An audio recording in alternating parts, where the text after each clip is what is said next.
Boa noite. E cheiro gostoso de naftalina, hein? Nossa, é só dar um friozinho que o pessoal já fica animado, vai lá no armário, pega aquele casaco que comprou uma vez naquela viagem para Gramado ou para Campos do Jordão, usou uma vez na vida, ficou lá guardado, falou assim, hoje eu vou na Red, eu vou linda, eu vou bonitão. Bacana, hoje está todo mundo bonito mesmo, o inverno deixa as pessoas mais bonitas. Seja muito bem-vindo à nossa igreja. Nós estamos em uma série chamada O Jogo da Vida. Nós começamos essa série na semana passada e ela está inspirada naquele jogo que fez parte da nossa infância, pelo menos fez muita parte da minha infância. Eu contei para vocês que eu sempre gostei muito desses jogos que tinham esses dinheiros fictícios. O Jogo da Vida, o Banco Imobiliário, e eu adorava esse tipo de jogo. E o Jogo da Vida é aquele jogo que ele simula a vida real. Você ganha um carro, você vai jogar, você tem que comprar o seguro de vida, o seguro do carro, você passa por enchentes, você tem que fazer investimentos, de repente você acaba ganhando um filho, 2 filhos, 3 filhos, e daqui a pouco vem aquela carta que você perde o seu dinheiro, daqui a pouco vem aquela carta que você ganha muito dinheiro.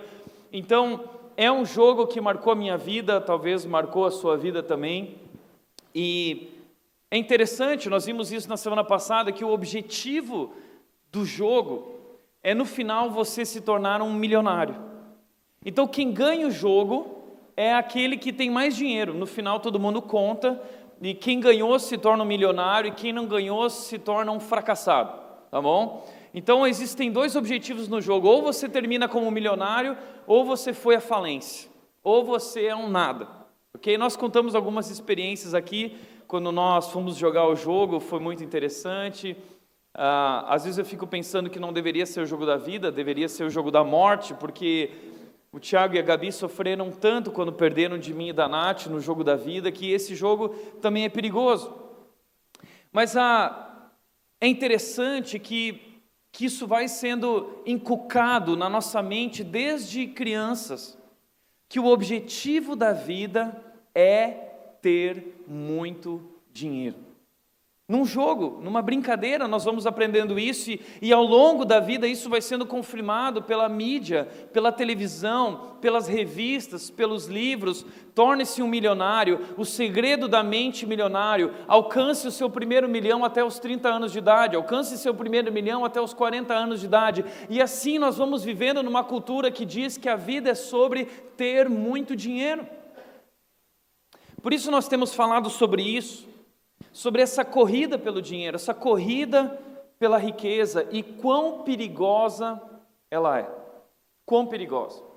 Eu gostaria de te lembrar de um filme, talvez você não assistiu, nem sei se devo assistir, o filme é um pouco pesado, mas ele conta uma história real sobre um homem chamado Jordan Belfort, conhecido como o Lobo de Wall Street.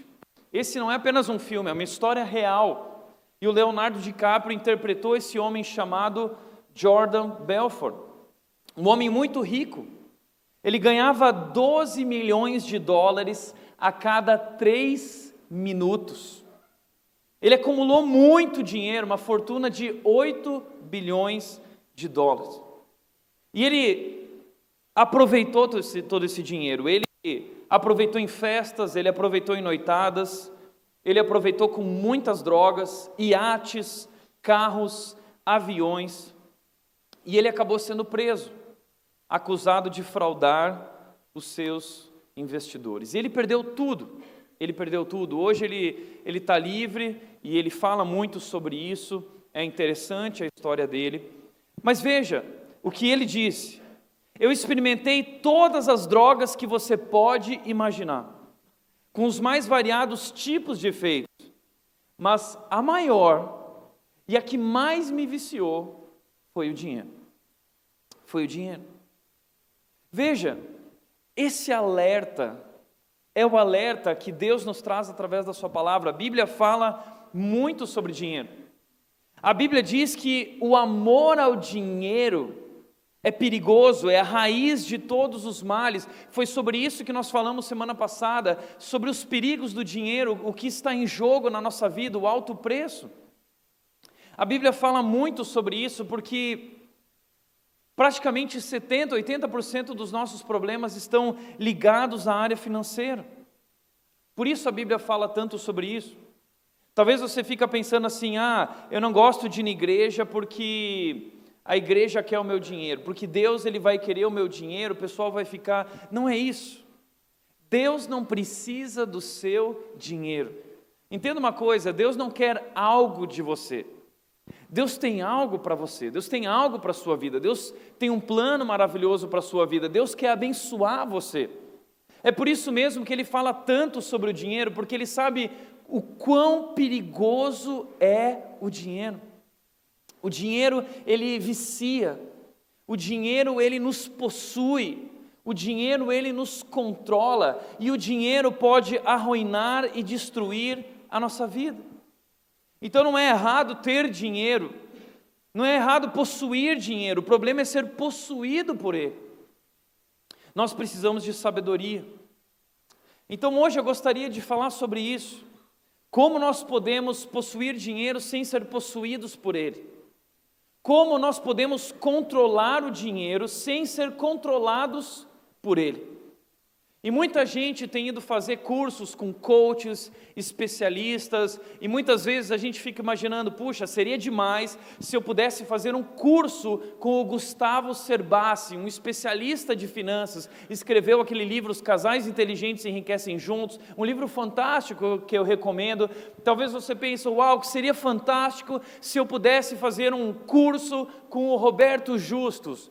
Seria fantástico se eu pudesse fazer um curso com esses especialistas, ou com esses homens que conquistaram dinheiro, que conquistaram sucesso.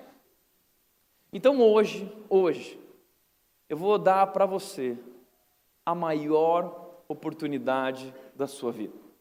Hoje aqui nós vamos ter um curso com o homem mais rico que já existiu no planeta Terra, tá bom? E não sou eu, ok? Eu sou pastor, tá bom?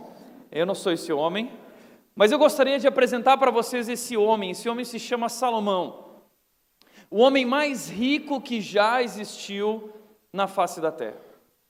A sua fortuna não consegue ser calculada de tanto dinheiro que Salomão teve.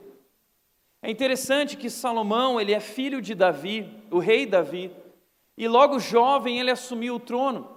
E quando ele assumiu o trono, Deus se voltou para ele e Deus deu uma de gênio da lâmpada. E falou para Salomão o seguinte: Salomão, o que você quiser, você deseja alguma coisa, eu vou te dar, eu te concedo um pedido.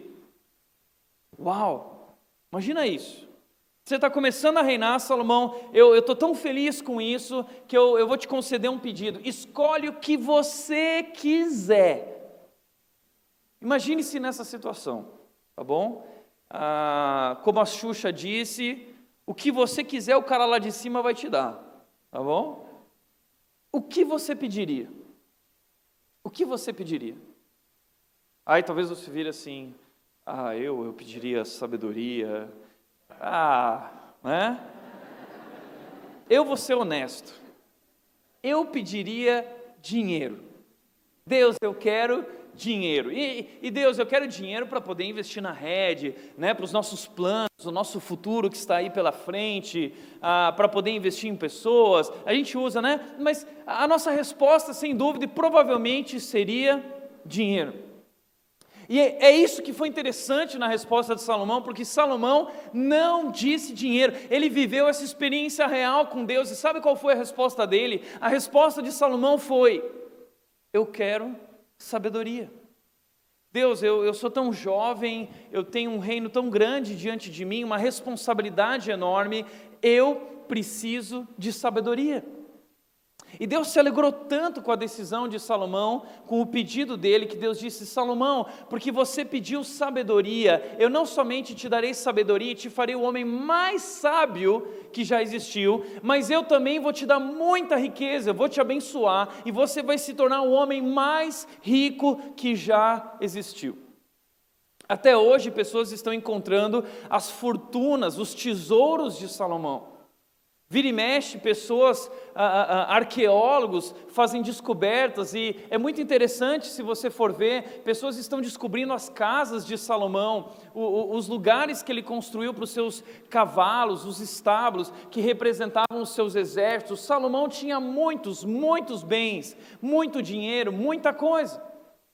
Salomão tinha muitos cavalos, e os melhores cavalos que você pode imaginar. Salomão tinha um cavalo BMW, Salomão tinha um cavalo Camaro, Salomão tinha o cavalo Mercedes-Benz, ele tinha o cavalo Ferrari, ele tinha os melhores cavalos que você pode imaginar, e em grande quantidade. Ele foi um homem muito rico. E sabe que esse homem, em certo momento da sua vida, ele decidiu compartilhar a sua sabedoria. Então ele escreveu um livro chamado Provérbios, é o livro que está na sua Bíblia, e o livro de Provérbios começa dizendo: esses são os provérbios de Salomão, filho de Davi, rei de Israel. Ele quis compartilhar a sua sabedoria. Então hoje nós vamos ter uma aula com o homem mais rico que já existiu. E ele vai compartilhar conosco como controlar as finanças sem ser controlado por ela. Tá bom? Salomão vai nos revelar 5 segredos de como nós podemos desenvolver sabedoria financeira. E está na moda esse conceito de inteligência financeira. Hoje o mundo tem falado sobre inteligência emocional. O mundo tem falado sobre inteligência cultural. Eu tenho a trabalhar no conceito, nós vamos trazer logo mais uma série de inteligência relacional, aprendermos a nos relacionar com as pessoas. E hoje está na moda esse conceito de inteligência financeira, lidar com o dinheiro. Como lidar? O dinheiro é perigoso, existem armadilhas. Então, Salomão vai falar sobre isso, mas é muito mais do que inteligência financeira. Você vai aprender com Salomão aquilo que nenhuma escola ensina. É muito mais do que inteligência, é sabedoria. É algo que vem de Deus, ok? Algo especial, 5 segredos de Salomão, seus 5 segredos da sabedoria financeira. E o primeiro segredo de Salomão é: ganhe dinheiro eticamente. Ganhe dinheiro eticamente. E ele vai dizer em Provérbios capítulo 11, versículo 1, ele diz: o Senhor repudia balanças desonestas, mas os pesos exatos lhe dão prazer. Eu gostaria de chamar a atenção de você para isso. O Senhor repudia balanças desonestas. Eu não sei se você carrega esse medo com você, mas eu carrego. Muitas vezes quando eu estou no restaurante, eu coloco o meu prato ali na balança e eu fico desconfiado. Mas eu descobri que o problema não é a balança, é o prato, é a minha barriga, é a minha mente de gordo. Então, o problema na verdade não são os restaurantes, mas Deus está falando aqui sobre desonestidade. Deus está falando aqui sobre essa sociedade em que nós vivemos, uma sociedade que sempre quer sair ganhando, e vale tudo para sair ganhando. Sonegar impostos, omitir informações no imposto de renda, não dar nota fiscal. Você já percebeu isso? A gente vive num país muito engraçado, muito interessante. Quando você vai comprar um produto, você pergunta qual o preço. E a pessoa responde com uma outra pergunta, ela diz assim: com nota ou sem nota? Porque existe essa prática, ela é errada. Nós devemos vender qualquer produto com nota fiscal, mas no Brasil existe esse negócio chamado jeitinho brasileiro, né? E o brasileiro, ele sabe muito bem como sair ganhando. Saiu uma reportagem algum tempo atrás na revista Forbes, chamada Bilionários, falando sobre os homens mais ricos do mundo. E essa revista resolveu trazer o nome desses homens numa lista de ordem dos homens mais ricos do mundo. E ela separou nessa lista, também trouxe nomes de alguns brasileiros. E eu gostaria de mostrar para você sobre os homens mais ricos do Brasil. Considerando os 15 primeiros nomes, duas coisas chamam a atenção. Quero chamar a atenção para duas coisas. Primeira, a média entre os homens mais ricos do Brasil, a média etária desses homens é 65 anos de idade. Ou seja, não é gente que enriqueceu logo, não é gente que enriqueceu quando era jovem, é gente que construiu esse dinheiro, essa fortuna, esse legado ao longo da sua história com muito sacrifício e renúncia. Pessoas que inclusive abriram mão de sua própria família em prol do trabalho. Uma outra coisa que chama atenção nessa lista é que dos jovens dessa lista, dos 3 mais jovens bilionários, apenas um deles não está na cadeia. Esse é o nosso país. E como disse Jordan Belfort, o verdadeiro Jordan Belfort, que é esse aqui, e aí talvez você fale assim, prefiro o Leonardo DiCaprio, eu prefiro o Léo. Mas esse é o verdadeiro Jordan Belfort, e ele disse o seguinte, esse é o lobo de Wall Street, ele disse, o erro que eu fiz naquela época é que eu perdi a minha ética. E os eventuais ganhos que você faz sem ética serão de curta duração. Eu prometo. Uau! É isso. A desonestidade, a corrupção, a falta de ética, a falta de moral, isso só faz mal. Você não sai ganhando com isso, não pensa que você sai ganhando. A Bíblia confirma isso, isso é algo bíblico, a Bíblia já dizia sobre isso. Veja, esse homem, o homem mais rico que já existiu, ele disse, o dinheiro ganho com desonestidade diminuirá. O dinheiro ganho com desonestidade diminuirá. O problema é que nós vivemos numa sociedade que se acostumou com a falta de princípios, com a falta de caráter, se acostumou a fazer as coisas do jeito errado. Rui Barbosa disse o seguinte, de tanto ver agigantar-se o poder na mão dos maus, o homem chega a desanimar-se da virtude, a rir-se da própria honra e a ter vergonha de ser honesto. Num país como o nosso, dá até vergonha ser honesto. O honesto ele passa por chato. O honesto ele passa por bobinho, né? O honesto é bobinho. E você é tão bobinho, né? O íntegro hoje é um chato. Interessante é que a gente está vivendo um período da nossa história do Brasil, da nossa sociedade, que está na moda protestar. Está na moda. Tudo agora a gente quer ir para a rua, né? A Dilma espirrou, vamos para a rua, Né? O Temer, ele gaguejou, vamos para a rua. Vamos para a rua, vamos protestar, né? E aí o pessoal pergunta, o que você está fazendo aqui na rua? Eu não sei, eu vim para a rua, né? O brasileiro acho que gosta de festa, então vamos para a rua. Mas o problema da nossa sociedade é que uma sociedade de rabo preso não pode ser uma sociedade de protesto. É incoerente, porque nós ficamos criticando o alto escalão, falando do governo, falando dos políticos e dizendo, puxa, o problema do Brasil são essas pessoas, eles estão abusando, eles estão roubando, e nós vivemos culpando eles, mas a verdade é que em nossa vida, nas pequenas coisas, nós também somos corruptos, nós também somos desonestos, assim como eles. A oportunidade faz o ladrão, eles têm grandes oportunidades, e nós nas pequenas coisas, muitas vezes, também fazemos isso. Certa vez um homem perguntou para uma mulher, num jantar, olha, se eu te der 10 reais, você dorme essa noite comigo? Primeiro ele perguntou assim, 10 reais, ela falou assim, não, imagina, né? Mas e se eu te der... Não, primeiro perguntou assim, se eu te der 1.000 reais, ou se eu te der 15 mil reais, você dorme essa noite comigo? Ela, eu acho que eu durmo, né? 15 mil reais. E se eu te der 15 reais, você dorme? Ela disse, não, você está pensando que eu sou o quê? E aí ele virou e disse assim, olha, o que você é eu já sei, agora é só uma questão de preço. Então isso fala muito sobre nós.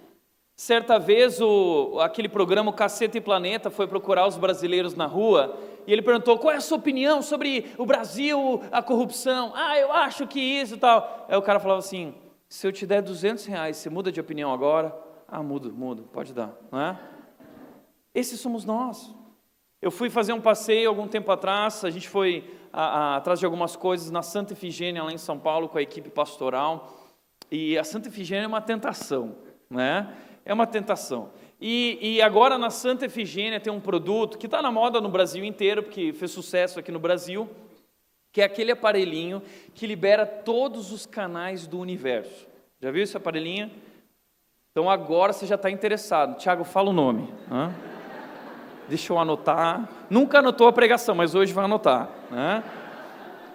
E aí a gente estava lá e libera os canais da NET, libera os canais da Sky, e eu fiquei olhando para aquilo. A gente paga caro para ter uma televisão a cabo, para ter um serviço de internet, e de repente um aparelhinho que você compra uma vez e nunca mais precisa pagar nada.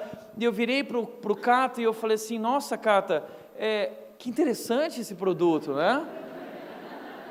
Aí eu comentei com a Nath no WhatsApp, falando assim, nossa amor, você não sabe, tem um negócio aí e tal, mas é errado, né, tal, E aí eu falei, nossa, mas eu estou tão curioso, eu quero só saber quanto é, né, só saber quanto custa. E aí eu cheguei e perguntei, moço, quanto custa esse aparelhinho? Porque eles estão vendendo assim, fica milhares de caras na rua vendendo esses negocinhos assim para você comprar, porque os brasileiros estão comprando isso pra caramba. E aí eu perguntei para ele e ele disse, R$250. Falei, opa, né? Bom, né, Tiago, vale a pena, né, tal. Mas aí eu virei para o Tiago e falei assim, cara, tenho certeza que se oferecer 150 eles topam. Aí um cara lá do outro lado da rua gritou, eu faço, já atravessando a rua para vender, né? Eu não comprei, tá legal? Eu não comprei, ok? Mas é uma tentação. E posso falar uma coisa? Eu acredito que talvez muitos aqui já tenham esse aparelhinho. Não é? E esse é aquele momento que você não se mexe, né? E aí, esse é aquele momento que a sua esposa faz assim, ó. E você aperta a mão dela. Não se mexe. Ai. Sabe o que é? Uma sociedade de rabo preso não pode ser uma sociedade de protesto. É incoerente. A melhor forma de mudar o Brasil é reavaliar nossa postura, buscar integridade, fazer as escolhas do jeito certo, fazer as coisas do jeito certo. O jeitinho brasileiro é pecado. Esse jeitinho brasileiro é pecado. Mas o texto está dizendo que não tem segredo, não tem como enriquecer rapidamente. É quem ajunta aos poucos que terá cada vez mais, é ter paciência aos poucos e construir. Mas a verdade é que nós precisamos lidar com isso no Brasil.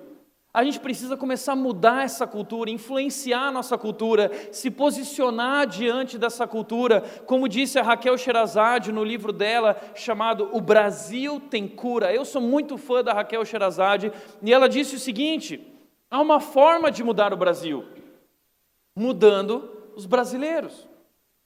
E ela disse, a começar por mim, a começar por você, não somos reféns do triste passado que nos legaram, somos senhores do destino que queremos ter.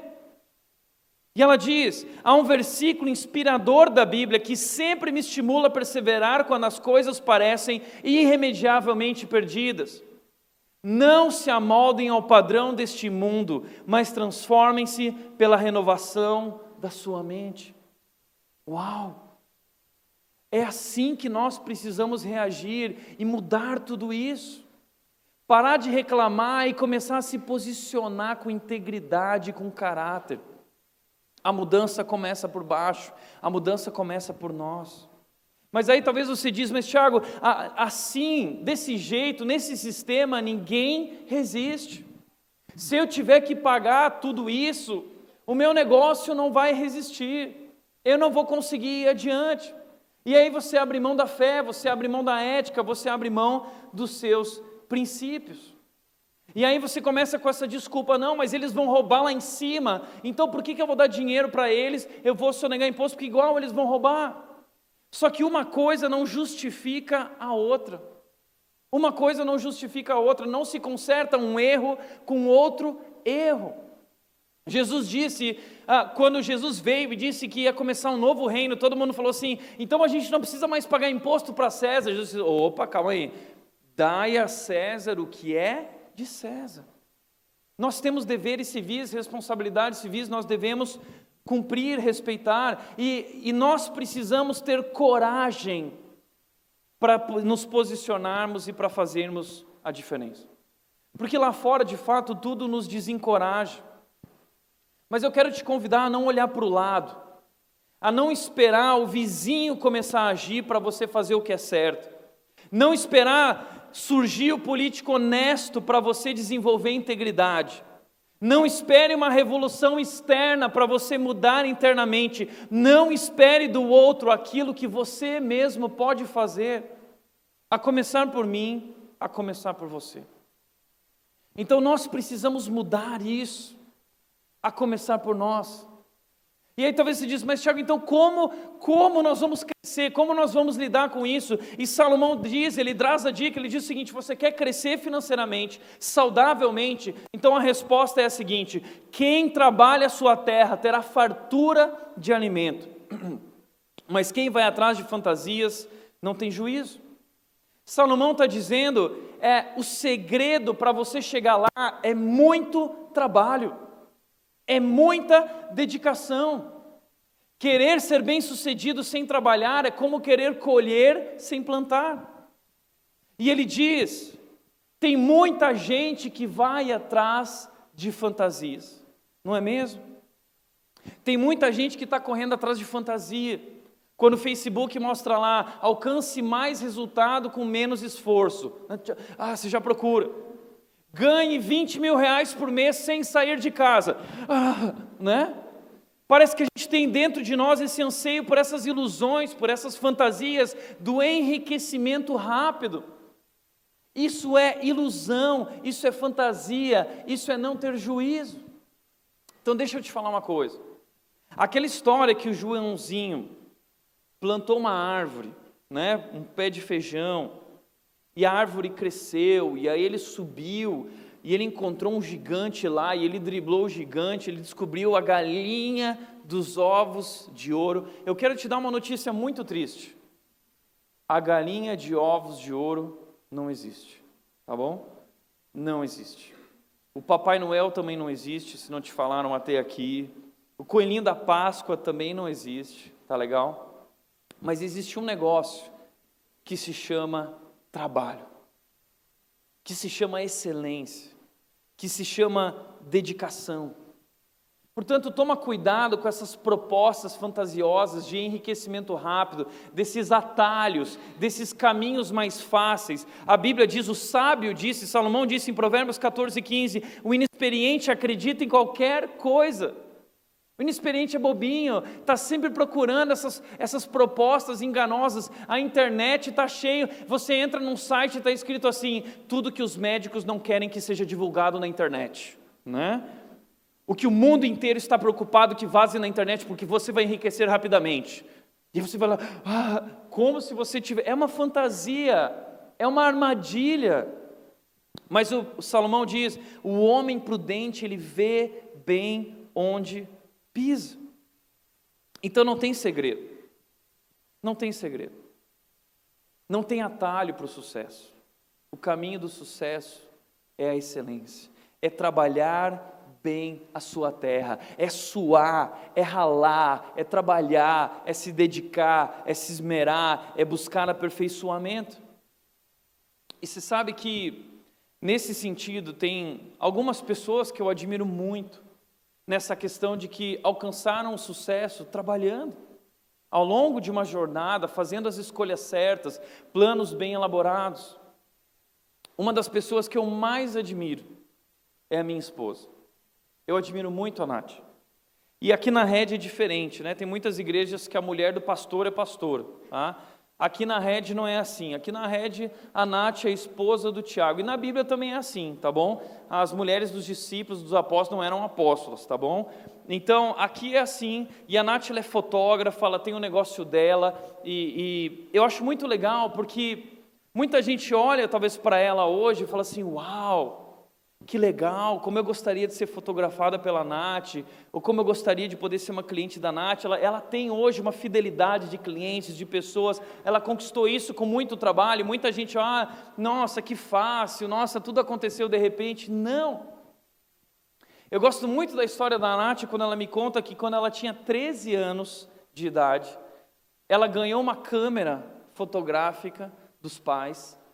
E aí ela começou a treinar, tirar foto aqui, tirar foto ali, tirar foto de tudo, ia para o computador, treinava, trabalhava foto e tal, e aí um dia ela teve a ideia de ir nas escolas de Indaiatuba. E ela preparou junto com a mãe dela umas roupinhas, a roupinha de caipira para o menino, a roupinha de caipira para a menina, e ela ia nas escolas e vestia as crianças, pedia para a escola, olha, eu sou fotógrafa, eu tenho aqui um cenário, eu tenho aqui as roupinhas, eu gostaria de fotografar os alunos. Claro, por favor, e ela fotografava os alunos, ela ia para casa, tratava as fotos, preparava, imprimia a foto em alta qualidade, colocava dentro do plastiquinho, prendia, de um jeito que se a pessoa abrisse, ela ia ter que pagar, então também era esperta pra caramba, né? E aí aquela foto chegava para os pais meu filhinho caipirinha, que bonitinho, né? E os pais começaram a comprar isso em várias escolas, e com 13 anos, a Nath já estava ganhando bastante dinheiro, o dinheirinho dela. E ela começou a se desenvolver e crescer, então ela fez planos, eu vou estudar isso lá fora, eu vou estudar isso aqui. Ela foi estudar, fez a faculdade, se preparou. Enquanto isso ela trabalhava também na empresa, e trabalhava na empresa e fazia isso, trabalhando dia e noite, dia e noite, dia e noite. E ela sempre colocava, o meu sonho é viver só de fotografia, o meu sonho é viver só de fotografia. E aí um dia, junto com uma pessoa, ela fez um planejamento. Aonde você se vê daqui 5 anos? E ela falou, olha, daqui 5 anos eu me imagino só na fotografia, eu gostaria de ter o meu estúdio, eu gostaria de... E ela planejou isso, e foi se dedicando, estudando, trabalhando, workshop, viaja para lá, viaja para cá, aprende, noites, madrugadas acordadas, aprendendo, buscando habilidade, buscando aperfeiçoamento, mãos diligentes, se aperfeiçoando e buscando excelência, até que de repente, 5 anos depois, bum! Aconteceu, Deus abençoou, e hoje eu tenho ao meu lado a minha esposa, uma das pessoas mais jovens que eu conheço, e tão bem sucedida já. Eu não conheço nenhum jovem nessa idade, 25 anos de idade, como a Nath. Eu admiro ela demais, isso é incrível.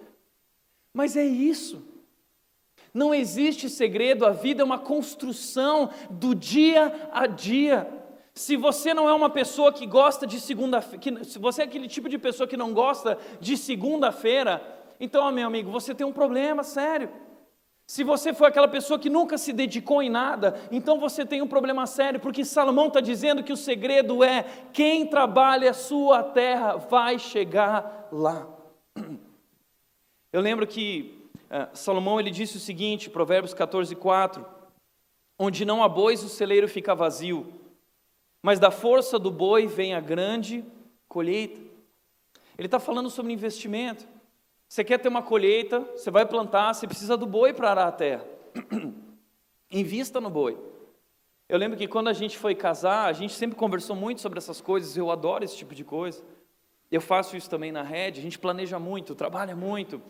E a gente foi casar e a gente ganhou muitos presentes, e tudo que a gente pôde pegar dos nossos presentes, a gente investiu no boi, né? O boi não é a Nath, tá, gente? O boi era o equipamento de fotografia. Então a gente investiu tudo, a gente abriu mão do armário lá de casa, o quarto ficava tudo pendurado assim, a gente não tinha armário na cozinha, a gente não tinha uma porção de coisas, porque a gente preferiu investir primeiro no boi. Porque a gente sabia que a colheita viria depois, com o tempo. E como valeu a pena. Então, é importante a gente fazer os investimentos certos. Toma cuidado com o tipo de investimento, porque o investimento pode ser perigoso. Busque discernimento, vá com cautela, busque a multidão de conselheiros. Tudo isso sempre foi feito com uma multidão de conselheiros, foi feito com paciência, com muito trabalho. Mas eu não acredito nesse conceito de, sucesso. A Bíblia nos apresenta o conceito de abençoado. É abençoado. Você vai suar, é abençoado. Você tem que ralar muito e as coisas vão acontecer. Todos os grandes homens de Deus suaram para serem abençoados. José é um abençoado. Davi é um abençoado. Então, se você quer ser abençoado também, então você tem que ser um abençoado.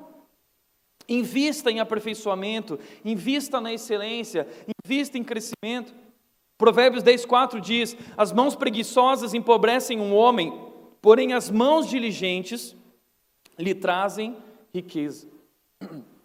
O outro texto de Salomão: você já observou um homem habilidoso em seu trabalho?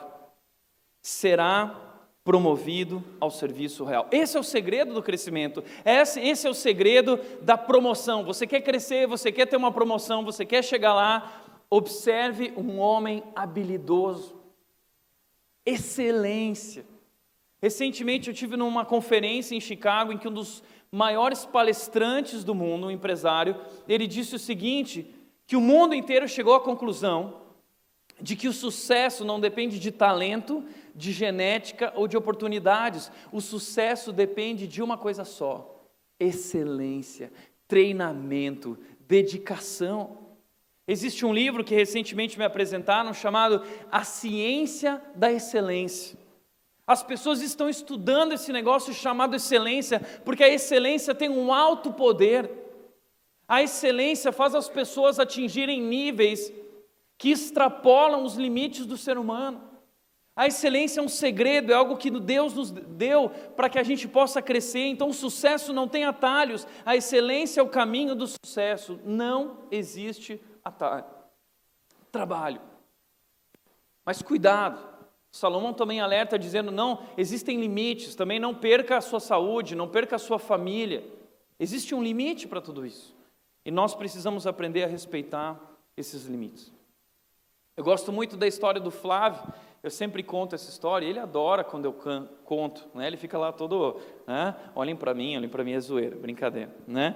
Mas o Flávio, ele é deficiente, você já deve ter visto ele aqui na rede, e ele estudou durante a administração lá em São Paulo, ele fez MBA, FGV, pós-graduação, ele trabalhou no Banco Santander, na administração do banco por 7 anos, e a família dele decidiu mudar aqui para Indaiatuba, então ele teve que deixar o emprego dele em São Paulo e começar de novo a carreira dele aqui em Indaiatuba. Mas o que aconteceu é que as empresas não abriram as portas para ele porque ele era deficiente e as empresas não queriam contratar um deficiente. Ele ficou um ano e meio sem emprego, sem esse sustento, até o momento que ele disse, eu não posso mais esperar. E ele chegou para mim e disse, Tiago, tudo que eu consegui, que surgiu para mim, foi uma oportunidade de trabalhar como caixa de mercado no Walmart. Agora imagina a crise, você tem um currículo.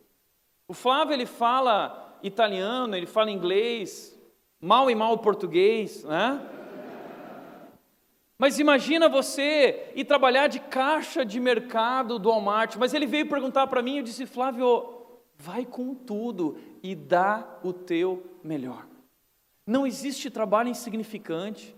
Trabalho é trabalho, todo trabalho é honroso, todo trabalho é especial, vai dar o teu melhor. E o Flávio foi com tudo, né? E ele disse, Tiago, eu vou atender cada pessoa no meu caixa como se fosse Jesus. E vocês sabem como o Flávio é, o dia que talvez você chegou nessa igreja, ele abordou você fazendo piada e dando risada com aquele jeitão bacana dele, e ele começou a receber os clientes dessa forma, e muitos estrangeiros.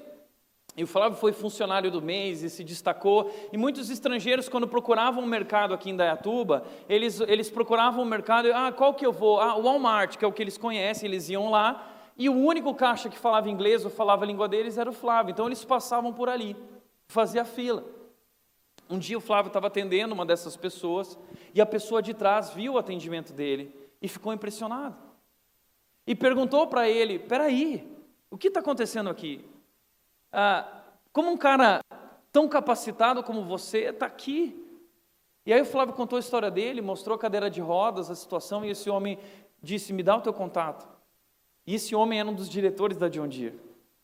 E esse homem ligou para o Flávio e disse assim, Flávio, eu quero que você venha trabalhar para mim. E o Flávio hoje está numa boa posição na John Deere, feliz da vida, trabalhando muito. Mas aí o chefe um dia colocou lá no telão da John Deere para todos os funcionários, dizendo: olha, esse é o Flávio, essa é a história do Flávio, e é assim que nós gostaríamos que nossos funcionários trabalhassem, elogiando a postura dele, a dedicação dele. Uau! Aí o presidente da John Deere, todo o pessoal ficou sabendo da história do Flávio, e um dia o pessoal procurou o Flávio e disse o seguinte: Flávio, você já viu sobre o tratamento para recuperar, para voltar a andar? O Flávio disse: já vi, mas é algo muito caro. Então, Flávio, vai atrás, porque nós vamos pagar. Nós vamos pagar o tratamento para você. Sabe o que é isso? Observe um homem habilidoso em seu trabalho. Será promovido ao serviço real. É isso. Excelência, dedicação. O sucesso não tem atalho. Segundo lugar, vamos correr, gaste dinheiro planejadamente. Gaste dinheiro planejadamente. Provérbios 23:5 diz: as riquezas desaparecem assim que você as contempla. Elas criam asas e voam como águias pelo céu. Em outras palavras, dinheiro na mão é vendaval, não é? Dinheiro some. O dinheiro evapora. Você já viveu essa experiência? Você tinha dinheiro na carteira, você tinha dinheiro na conta. Quando você vai ver, o dinheiro foi abduzido, né? E aí você vai no Itaú bravo: o que aconteceu? O que aconteceu com o meu dinheiro? E a pessoa diz: aconteceu isso aqui. Aí você fica com o maior carão, assim, ó. Aí você vai pegar o casaco, o dinheiro sumiu. A nossa maior alegria, quando a gente pega num dia frio assim, o casaco, está indo para a igreja, coloca a mão e aparece R$50, né? Mas o dinheiro desaparece. Então, nós precisamos ter convicção de que nós temos um plano para gastar o dinheiro, para administrar o dinheiro, senão ele evapora. Acontece isso mesmo. Veja, Provérbios 17:16, Salomão está dizendo: de que serve o dinheiro na mão do tolo, já que ele não quer obter sabedoria? Aquilo que vem fácil, vai fácil também. Existe um homem na loteria americana que ficou famoso, que ele ganhou a maior loteria da história. Esse cara perdeu tudo em 4 anos. E perdeu a esposa, perdeu a filha, perdeu a família, perdeu tudo. Então nós precisamos ter um plano, garantir que nós temos um plano para lidar com o nosso dinheiro, senão ele se vai. Nós precisamos gastar o dinheiro planejadamente, porque o mundo fica nos incitando, nos tentando, dizendo: você precisa disso, você precisa daquilo, você precisa daquilo outro. Por isso Salomão disse: os planos bem elaborados levam à fartura, mas o apressado sempre acaba na miséria. Nós precisamos ter na nossa vida financeira, e não só na vida financeira, mas como um todo, planos bem elaborados. Se você viver a vida daquele jeitinho Zeca Pagodinho, deixa a vida me levar, não vai dar certo. Nós precisamos de planos bem elaborados. E falando de planos e dicas, eu falaria o seguinte: seja atencioso nas finanças. Seja atencioso nas finanças.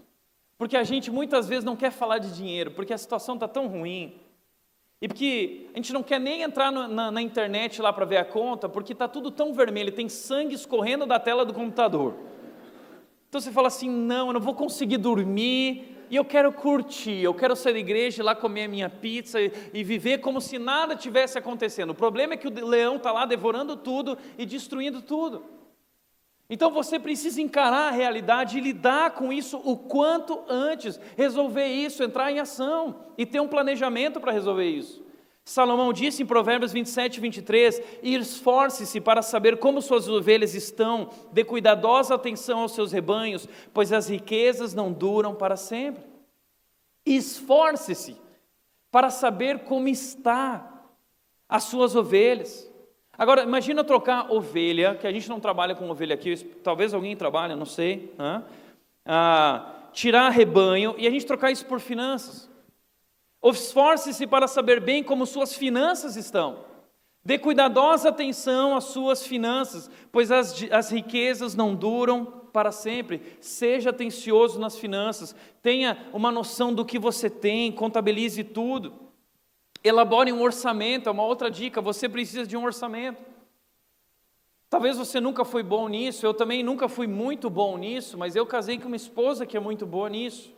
Né? Já contei para vocês que a resposta de oração, graças a Deus, Deus me abençoou, né? E a Nath tem aquela tabela incrível de Excel, dá até medo quando você entra naquela tabela, um negócio assim de outro planeta. Mas a Nath, eu já falei para vocês que a linguagem de amor da Nath, a minha esposa, é atos de serviço, tá? Existem 5 linguagens do amor e a da Nath é atos de serviço. Na verdade, não é nem atos de serviço, é atos de escravidão, né? É brincadeira. Eu vou apanhar em casa hoje, né? Orçamento cortado até o final do mês. E para a Nath, não basta eu virar para ela, porque eu sou palavras de afirmação, eu gosto de ouvir eu te amo, eu gosto de entrar no carro e a Nath virar para mim e falar assim, uau amor, que pregação. Isso nunca acontece, né? Mas eu sou feliz, é brincadeira. A linguagem da Nath não é eu falar eu te amo, se eu falar eu te amo para ela, entra por um ouvido e sai para o outro. Para a Nath, eu já falei para vocês, eu tenho que falar assim, amor, levei o lixo. Ela, ai amor, eu te amo tanto, incrível, meu marido maravilhoso. Eu deixo um bilhetinho para ela lá, amor, eu levei o lixo. Amor, lavei a louça. Uau, e um coraçãozinho, né? Agora tem uma outra coisa nessa linguagem de amor, de serviço, que ela gosta muito que eu ajude no orçamento. Então, eu tenho que fazer os pagamentos, e então eu divido, eu vou lá na tabelinha, existe uma tabelinha no Dropbox, que a gente divide o Dropbox, e qualquer um tem acesso, e eu vou lá e pinto os quadradinhos da tabela para ela saber como nossas finanças estão, e ela me ensinou isso.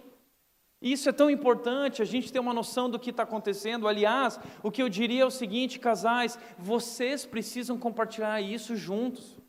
Não escondam as finanças um do outro, não escondam quanto um ganha e quanto o outro ganha, não vivam essa diferença do eu vivo com o que eu ganho e você vive com o que você ganha, você paga isso, eu pago aquilo, vocês são um só, vocês são uma só carne, vocês precisam compartilhar isso. Isso vai proteger o casamento de vocês, porque você vai prestar contas do que você faz e ela vai prestar contas do que faz, isso é ótimo para o casamento, viva essa experiência. Terceiro, estabeleça prioridades. Nós temos que comprar, nós temos que investir, mas nós precisamos ter prioridades. Você precisa trocar de carro, então ok, coloca isso na lista e veja qual é a prioridade e planeje isso. Talvez você vai precisar de 1 ano, 2 anos, 3 anos, mas você estabelece as prioridades e você trabalha em cima disso. E dessa forma você não corre o risco de comprar por impulso. Então cuidado com os apetites. Porque quando você vai no shopping, aquele shopping é planejado para ativar o consumidor que existe dentro de você. O shopping foi planejado para isso. Então, a vitrine da loja vai ter aquele sapato maravilhoso, aquela bolsa maravilhosa. Você vai passar na frente da bolsa e vai dizer, como eu vivi a minha vida inteira sem essa bolsa. Como eu vivi a minha vida inteira sem esse sapato. E o manequim é perfeito, né? Você olha a roupa no manequim, é incrível. Não sei se você sabia disso, aí você entra na loja, que nem no Itaú, né? A pessoa pergunta seu nome e já começa lá, ai, nossa, ficou lindo, tal, não sei o quê. Você entra lá no provador, e eu não sei se você sabia disso, é um espelho especial. É um espelho que te deixa maravilhoso. E é uma iluminação que foi planejada certinha na quantidade certa, porque você olha e fala assim, uau, nem eu lembrava que eu era tão bonito assim, né? Nossa, ficou demais em mim essa camisa, esse sapato, essa bolsa. Aí você compra por impulso, você chega em casa, você vai se olhar no seu espelho, aí você, nossa, eu nem reparei que eu tinha comprado isso. Nossa, eu acho que eu estou meio gordo, né? Lá não parecia. É tudo planejado para o seu apetite, para o seu impulso, toma cuidado. Aliás, exercite contentamento. Contentamento, viver de forma simples, tendo o que é necessário, estejam com isso satisfeitos. Nós falamos sobre isso semana passada, simplicidade. Nós temos um Deus, um Pai Celestial, que provê tudo para nós. Não é você que paga as contas, é Deus que provê. Então confie nesse Pai Celestial, deposite sua confiança e descanse nele. E para de ficar querendo consumir, o mundo diz que você é o que você tem. Você não é o que você tem, você é o que Jesus diz que você é. Nós cantamos isso aqui. Cuidado, compramos coisas que não precisamos, com o dinheiro que não temos, para impressionar pessoas que não conhecemos. Cuidado. Terceiro lugar, Salomão vai falar sobre guardar dinheiro. O que vem fácil vai embora fácil, mas de pouco em pouco ajunta-se uma fortuna. Provérbios 13:11. É de pouco em pouco, pouco em pouco. Meu pai foi me ensinando isso, não deu certo, né, até a Nath chegar. Mas meu pai falava assim: Tiago, você quer investir na poupança? Eu dava para ele lá R$1. No outro dia eu já estava lá: pai, quanto rendeu? Né? Pai, quanto rendeu? Sempre foi apressada. Pai, quanto rendeu? Filho, eu não consigo nem calcular, porque só deu um dia, né? Ele fazia uns cálculos, dizia deu tanto. Eu ficava, né? Pai, posso tirar já? Né? Guarde dinheiro. Segundo lugar, na casa do sábio há comida e azeites armazenados, mas o tolo devora tudo o que pode. Veja, a Bíblia fala sobre poupar, mas é diferente, existe uma diferença entre poupar e acumular. A Bíblia diz que poupar é sabedoria, é sensatez, mas acumular é insensatez. E aí tem aquele cara consumista que usa essa desculpa, né? Cara, você está guardando dinheiro? Não, a Bíblia disse: não acumuleis para vocês tesouros aqui na terra. Então eu não estou acumulando tesouros aqui na terra, eu gasto tudo que eu ganho, né? Eu sou um homem bíblico, né? Não, não é isso. A Bíblia está dizendo que você precisa poupar. E o que é poupar? Qual é a diferença entre poupar e acumular? Poupar é guardar para eventuais imprevistos e para o futuro, sem deixar de ser generoso e repartir com aqueles que precisam, sem entrar na paranoia. Não. Acumular é diferente, é você guardar por ganância, egoísmo ou medo, sem ser generoso e sem repartir. Ganância é você achar que tudo que foi depositado nas suas mãos é para o seu consumo. E não é. Deus colocou nas suas mãos, Deus tem provido ricamente na sua vida, não só para a nossa satisfação também, mas também para repartir, para compartilhar. Por isso, quarto lugar, além de guardar dinheiro, a quarta coisa que eu diria é generosidade sempre. Generosidade sempre. E veja bem, gerentes de administração não são suficientemente espertos para saber isso, mas Salomão sabia. Você não vai ouvir isso por aí, você só ouve isso na Bíblia. Se você com ganância retém para proteger os seus bens, você vai perder. Mas se você abrir mão e é generoso, você vai crescer e prosperar. É o que Salomão disse em Provérbios 11:24. Há quem dê generosamente e vê aumentar as suas riquezas. Mas outros retêm o que deveriam dar, não são generosos, são gananciosos e eles caem na pobreza. Então cuidado, não é retendo que você vai crescer e prosperar, não, é compartilhando. A Bíblia fala: quem trata bem os pobres empresta ao Senhor e Ele o recompensará. Deus recompensa.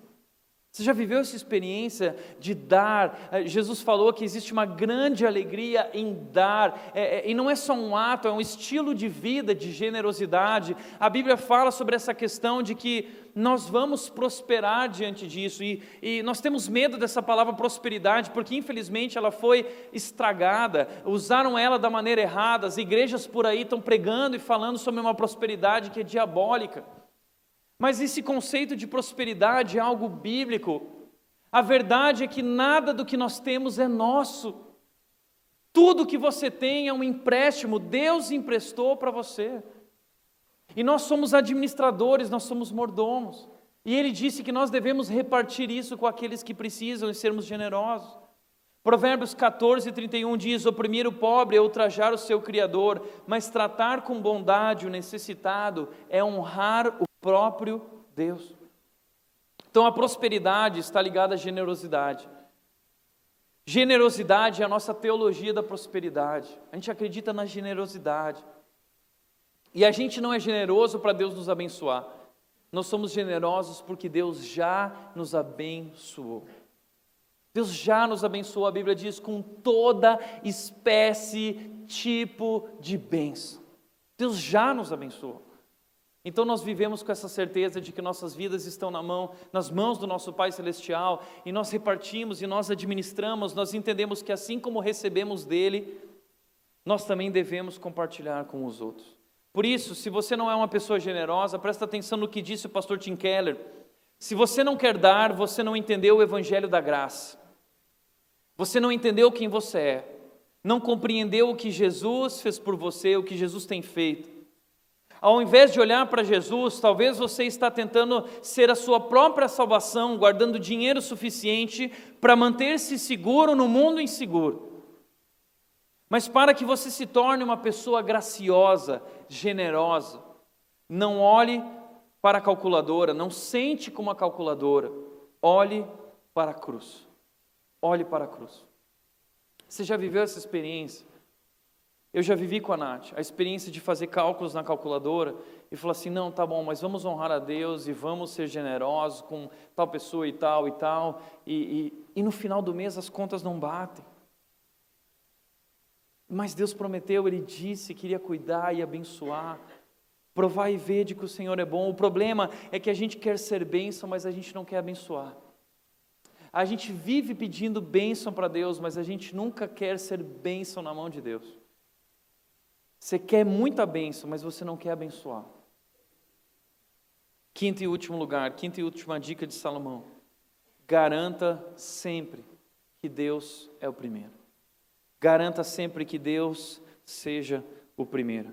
Salomão vai dizer em Provérbios capítulo 3, versículos 9 a 10. Honre o Senhor com todos os seus recursos e com os primeiros frutos de todas as suas plantações. Os seus celeiros ficarão plenamente cheios e os seus barris transbordarão de vinho.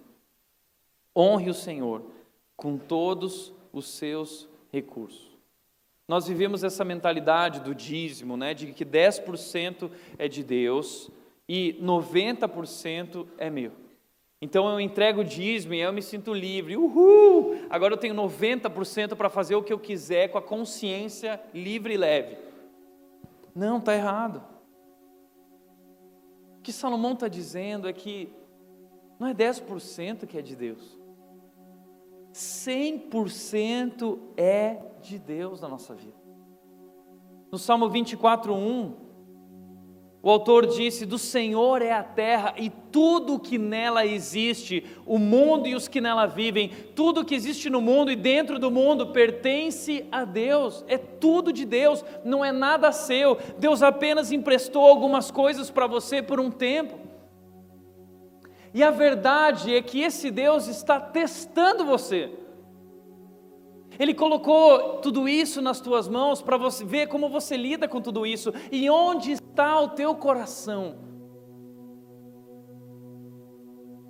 E na palavra dele, Jesus disse o seguinte, toma cuidado, porque onde estiver o seu tesouro, aí também estará o seu coração. Por isso na Bíblia, o tempo todo Jesus nos alerta, dizendo, não coloquem os olhos no aqui e agora, não coloque o seu coração no aqui e agora, mas invista no reino de Deus, em um lugar onde o ladrão não pode roubar, onde a ferrugem não corrói, não destrói. Honrar a Deus com tudo. Sermos bons mordomos daquilo que Deus nos deu, nós temos que administrar tudo que nós temos não é nosso, é de Deus. E através de tudo isso nós temos que servir a Deus, e é por isso que é importante ter tanta sabedoria. Não é seu esse dinheiro, não é você que paga as contas, é Deus que provê ricamente para a nossa satisfação. Por isso não confie nas riquezas, confie no Deus que provê ricamente. Nosso Pai Celestial está cuidando, nos conduzindo. Nós não precisamos nos preocupar, a Bíblia diz, mas a Bíblia diz, honre o Senhor com todos os seus recursos, ou seja, Jesus também disse, buscar em primeiro lugar o reino de Deus e a sua justiça, e as demais coisas serão acrescentadas. Não se preocupem com o amanhã trará suas próprias preocupações. O que significa isso? Que muitas vezes a gente quer honrar a Deus, a gente quer devolver para Deus uma parte, aquilo que a gente sempre fala, mas a gente vive com esse medo de que não vai sobrar. Então a gente fala assim, eu não vou dar no começo, não vai ser prioridade. Se sobrar no final eu dou uma ajuda. Tiago, se precisar, você dá um toque aí. Não, a Bíblia está dizendo que isso é a primeira coisa que nós fazemos.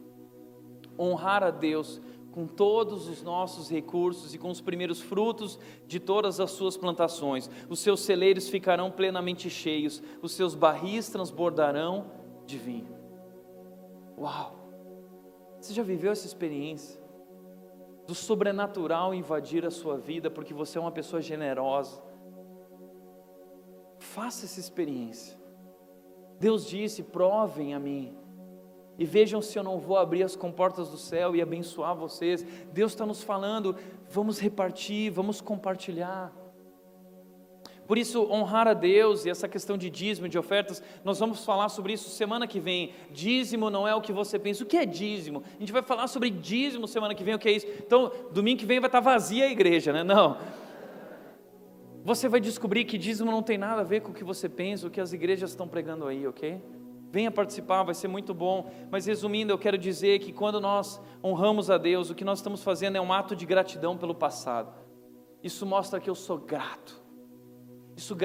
Isso mostra que eu reconheço que é de Deus, que Deus me abençoou, que não sou eu quem paga as contas, mas é Deus que provê. É um ato de gratidão. Segundo lugar, honrar a Deus e garantir que Ele seja o primeiro, porque assim, isso é um ato de prioridade para hoje, mostra que de fato Deus é o primeiro na minha vida. Porque o problema do dinheiro é que ele compete com Deus.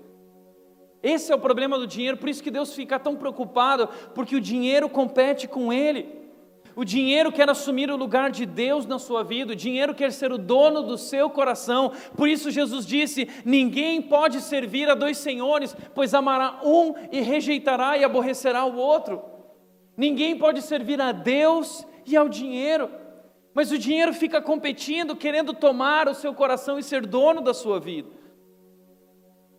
Jesus disse que nós, seres humanos, não controlamos nossas vidas. Então a pergunta é, quem controla? Quem controla a sua vida? É o dinheiro? Ou a sua vida está nas mãos do Deus poderoso? Então quando eu honro a Deus, com parte do que eu tenho, sabe o que eu estou declarando? Dinheiro, você não é o meu Deus. O meu Deus é muito maior. Quando você honra a Deus, você está quebrando o materialismo na sua vida, você está quebrando o consumismo na sua vida, e você está se posicionando diante desse mundo e dizendo, o dinheiro não me controla, o dinheiro não é o meu Deus. Eu tenho um Deus, um provedor, eu tenho um Pai Celestial, e eu confio nele. Por isso também honrar a Deus é um ato de fé para o amanhã. Mostra que eu confio nas promessas de Deus, porque Ele disse que está comigo e que Ele vai suprir cada uma das minhas necessidades em Cristo Jesus. Ele não disse que vai me dar tudo o que eu quiser e suprir cada desejo que eu tiver. Ele disse que vai suprir todas as nossas necessidades, e nós podemos descansar no nosso Pai Celestial, porque Ele tem o controle de nossas vidas.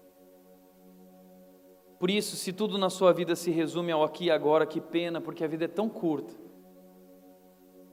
Mas a Bíblia diz que a nossa esperança, o nosso olhar, precisa estar no reino de Deus. Um lugar maravilhoso onde nós seremos felizes e plenamente satisfeitos, realizados. O reino de Deus está chegando. O reino de Deus já começou. E nós já podemos experimentar o cuidado de Deus e o cuidado do Rei nas nossas vidas. Porque a melhor parte do reino é o Rei. A melhor parte do reino de Deus é o Rei. Não perca isso de vista e experimente isso na sua vida, honrando a Deus com os seus recursos. Então, em primeiro lugar, o que eu gostaria de dizer é: você não é o que você tem. Você é o que Jesus fez por você na cruz. O mundo diz que você é o que você tem. Você precisa ter. Se você quer ter um status, você precisa ter aquele carro, você precisa ter aquela casa, você precisa ter aquelas roupas, aquele tipo de vida. Mas a palavra de Deus diz que você não é o que você tem, você não é o que você veste, você não é o celular que você tem, você não é o carro que você tem, você não é a casa que você tem, você é o que Jesus fez por você. Foi nos dado um novo status na cruz. Na cruz, nós recebemos uma nova posição, nós somos chamados de filhos de Deus. E essa é a maior posição que um ser humano pode atingir na vida. A maior posição se chama filho de Deus. E como filhos de Deus, isso significa que nós somos amados, nós somos perdoados, nós somos escolhidos, e nós somos cuidados, e somos protegidos, somos abençoados. Segundo lugar, qual é a base da sua segurança de vida? O dinheiro ou cuidado de Deus? Qual é a base da sua segurança? E terceiro e último lugar, onde você tem investido o seu dinheiro? No aqui e agora ou no reino que está por vir? Jesus nos manda olhar para o reino e investir tudo que nós podemos nesse reino. E nós precisamos aprender a descansar nesse Deus e nesse Rei que está cuidando de nossas vidas. E sabe, esse Rei, Ele abriu mão de todo o seu tesouro no céu para fazer você o tesouro dele. Você é o tesouro dele. Você é um filho de Deus. Você é o que Jesus fez por você naquela cruz. Por isso, se o mundo apontar o dedo para você um dia e falar que você é um fracassado, saiba que você não é. Você é o filho amado de Deus. Deus está cuidando de você. Deus te ama. E Deus vai te levar seguro até o grande dia. Confia nele. Amém? Feche teus olhos.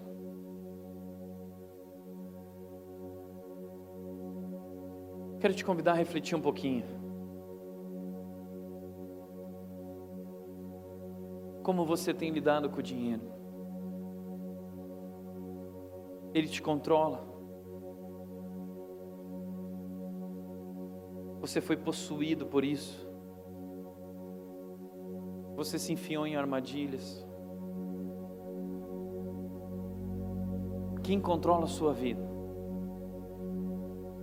Quem é o dono do seu coração? Quem é o seu Deus? Onde está a sua esperança? Qual é a base da sua segurança? Para onde você está olhando? Cuidado. Esse é o momento que Deus te deu para você tomar uma decisão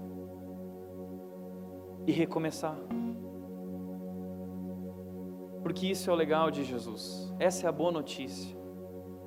Não importa quem você é, não importa qual é a tua história, não importa todos os erros que você cometeu até aqui, eu não sei como você entrou hoje aqui, mas eu quero te dizer que em Jesus tudo se faz novo.